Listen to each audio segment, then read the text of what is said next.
I'll take the ball here and get the favorite player to team fit I want to talk about here. And this is Jeremiyah Love falling to the 18th pick and being taken by the Minnesota Vikings. And I've got two things. This is something that's just been like building into this take all week here based on conversations and doing podcasts and stuff. Number one, I think Jeremiyah Love's obviously awesome. I think it's probably unlikely that he falls to the 18th pick. However, when you just like go down pick by pick, and I've got this ready here because I'm a prepared podcaster. Don't worry, I brought up the same point on a Bears pod, and Bears fans are like yelling at me, "That'll never happen. Stop talking." But thank you for doing this. Here's the thing: like if he gets past Washington at 7, New Orleans at 8, Kansas City at 9. And like any of those teams could take him, and I was saying on 301, I'd love to see him in Washington. That would be an electric. I mean, any of those teams would be great, and they all have a need at running back. But if he gets past there, you've got Cincinnati at 10. They're set with Chase Brown. Miami at 11 with Devon Achane. Number 12, Dallas. They just paid Javonte Williams. The Rams at 13. They're not taking it back. 14, Baltimore Ravens. They've got Derrick Henry. 15, Tampa Bay, Bucky Irving. Like that was one I did squint at because he had such a weird year last year. Which my God, like the Bucky Irving dynasty bros would be an absolute hell. He'd become actually the Tyler Algier too. They talk so much crap too. It's like, if I had it all last offseason, it was just like this is this year's Bucky Irving because I found him last year, and it's like okay, we'll see. We'll see. Probably won't be one anyway. Forget about Sean Tucker bros too. Would also be pretty sad. Yeah, they're excited that he might get vaulted to the number 2 spot in the depth chart. That would stop that from happening. What a life. But anyways, that's one that I think is maybe 16. The Jets, they're going to franchise tag Breece Hall. 17, obviously Detroit. They've got Jahmyr Gibbs and maybe Dave Montgomery. But then you get to the Vikings at 18. They're the first team that I think once you get past that run, like obviously somebody could trade up, anything like that. I think one of those teams like Washington, New Orleans, or Kansas City could trade back. But again, this is the idea of mock drafting is you're playing out scenarios here, and I think this is a still probably unlikely, but a potential scenario here. And I'm telling you, if this scenario comes to pass, I think it'd be great for Jeremiyah Love. Like you're going to, this is again building into this take all week. I've been kind of saying this Vikings ecosystem a little bit overrated. You know, the offensive line was banged up last year, but like their pass catchers, it's Justin Jefferson, but it's not very deep after that once you get past Jordan Addison. But the running game last year was a big problem. I think the whole thesis of like, well, we can start McCarthy because we've got this great defense, and the running game is going to be pretty badass. It was not that way. They were in a lot of not advantageous down and distance situations. This is a way to correct that, both for the team and from a fantasy standpoint. Boone, I think this would be a hell of a landing spot. Yeah, it would be a really good one. Aaron Jones has been so good for so long, but the injuries are starting to catch up to him, right? Like every year. Casualty we went over it last summer on the show. It's you go through like the last 4 years. It's multiple injuries. It's soft tissue stuff. Like it's just getting to that point where he can't handle that role. That's why they brought in Jordan Mason, who I think is good, but not necessarily maybe the guy you want to build your whole rushing attack. Everybody in the football universe is like agrees on Jordan Mason. Everyone's like, oh, he's solid. And then it's just like, and then we just move on. It's like, one of those guys that, if you need him to start for a month, okay. Probably if you're building your whole rushing attack around him, might not be the best idea. And then on top of that, they're trying to figure out the quarterback situation. If you could take a little pressure off by bringing in a really solid back who you can kind of help build the offense around, it would be good for J.J. McCarthy or realistically whoever actually ends up starting there next year. It's been one of the things, and it happened when KOC first got there, and he realized how teams play Justin Jefferson, where they play a lot of cover 2. And every year they've been trying to add ways to take advantage of that because I'd say his first kind of year or two, they're like, oh, man, the Lions were just playing cover 2 against us, and we had no answers because they couldn't run the ball, especially with kind of old-age Dalvin Cook and everything. And also it was the ways to beat cover 2 when they cloud a receiver's side is either move the receiver around. You have secondary options to punish them, which became Addison and Hockenson, which was a nice little moment there, a little window before Hawkinson's now just falling apart, and Addison is it feels like every month he has something off the field now. And the other way to beat it is run the ball. And yes, Jordan Mason has like efficiency, but again, this is kind of what I've talked about, Matt. This is like a continuing thought for me is explosiveness from the running back room, Dalvin Cook or Aaron Jones. That's much more needed for those looks. It's like, we can get 4 yards. No, let's get 14. Let's get 20 because that's the name of the game now. That's Jeremiyah Love to a T. It's one of these that now I think that's what I've been trying to kind of articulate as well this week is that Jeremiyah Love's range is weird. Because like you said, because Oh, yeah, as much as I want to see him with the Chiefs because I think that would be fun, it's like the Chiefs have so much more they can go after that would help out their team, I think, much more, and they could get someone in free agency and kind of just double dip on that.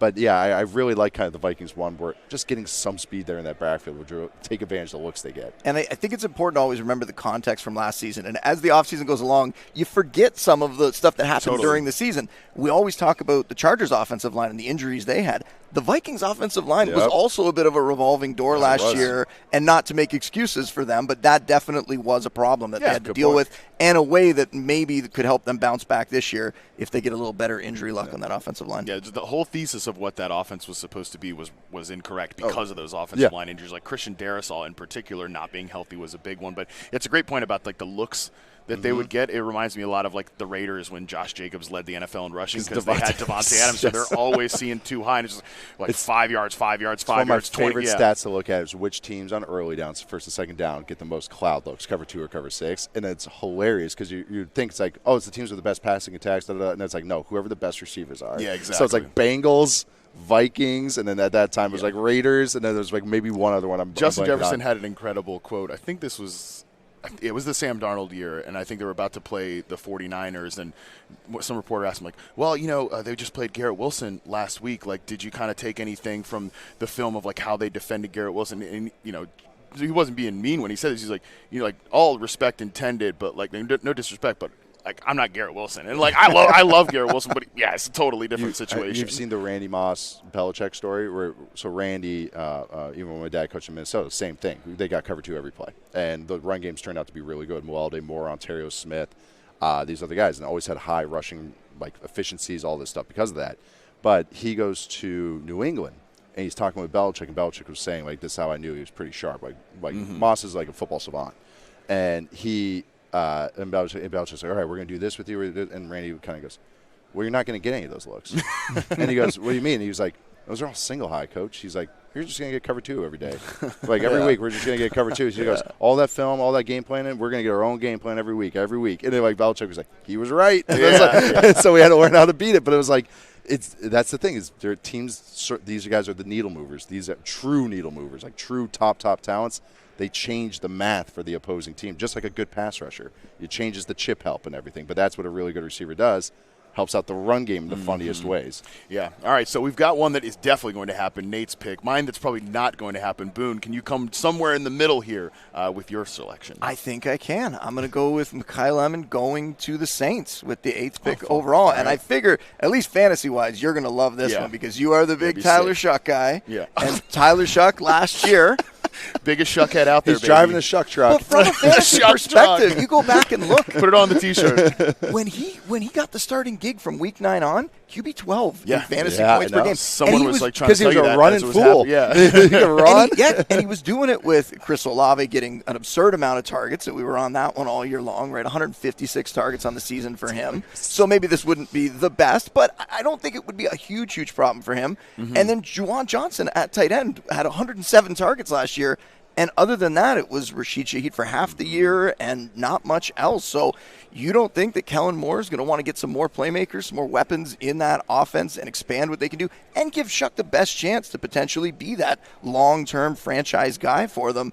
I think this would be a really exciting landing spot. And I know Lemon probably the best out of the slot, right? But last year, we saw Olave in the slot, 57 targets that he had last year came out of the slot. And Kellen Moore, he's going to be able to move these guys around if they end up making a move like this, right? Gives them some versatility. I think it would be a really exciting, not just for fantasy, but also real life for the Saints. In a division that's, let's face it, pretty wide open. If they make 1 or 2 good moves, the Saints could start to run away with that. I know the NFC South. It's like, anyone trying? Okay. We talked about this with the Saints, too, is that, like, anything they draft makes sense to me.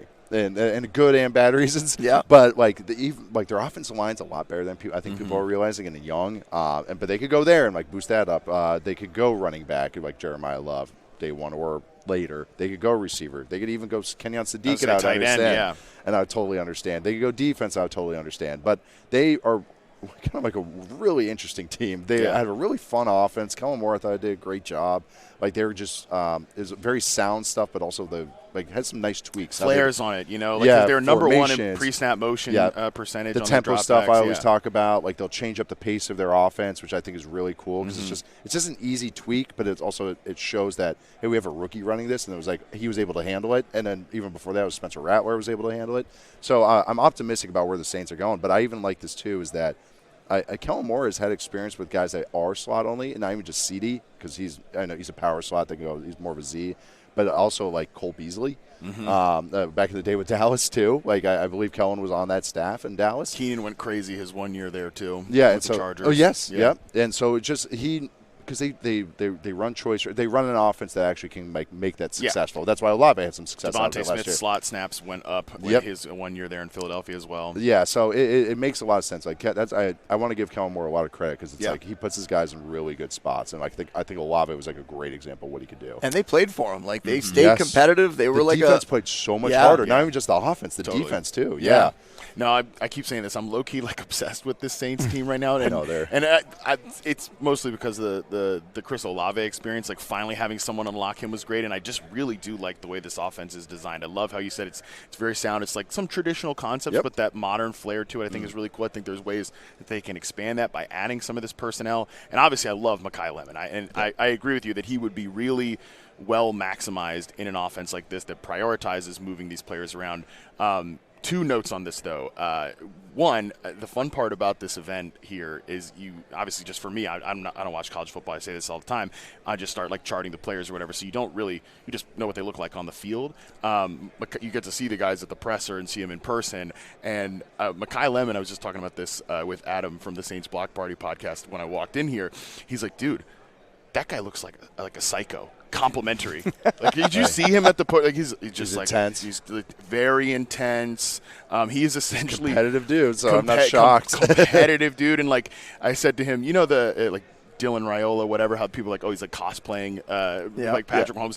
He really is like cosplaying Amon-Ra St. Brown. He looks like him in a way. That intensity, and obviously he even said that's my comparison. USC receiver, the whole deal. A lot of people have made that comparison. So that's my number one note. My number two note, just why I think this Saints fit makes a ton of sense but might not happen, is if you just look at the Saints, like the receivers they've targeted around, other than Chris Olave, who's obviously awesome. But remember the Isaac Tesla trade-up happens last year. The team that we can all say this, we even, it's kind of obvious, the team that they jumped was the Saints. That was the team that they picked in front of. That's why they made that aggressive trade-up. Tesla, big guy who plays out of the slot. Then, later in the offseason, they trade for Devon Vele. Big guy out of the slot. They take the flyer on Jalen Polk, who's a big guy who should play out of the slot. So I think what that means is that if they were to take Lemon here at 8, they think he's a special player to kind of break some of their size rules for. And I agree. I do think he's a special player. And that's the thing, too, is like a guy that we've kind of like the midline comparison for Lemon, not like saying this, but like Josh Downs. Yeah. Is that's what the Colts did. Like, they had all the size, and then it's like you can do that if you have so much size, then you can get the guy that's maybe a little undersized because you're not building the whole room out of it. And it would kind of complementary skill sets, too. Yep.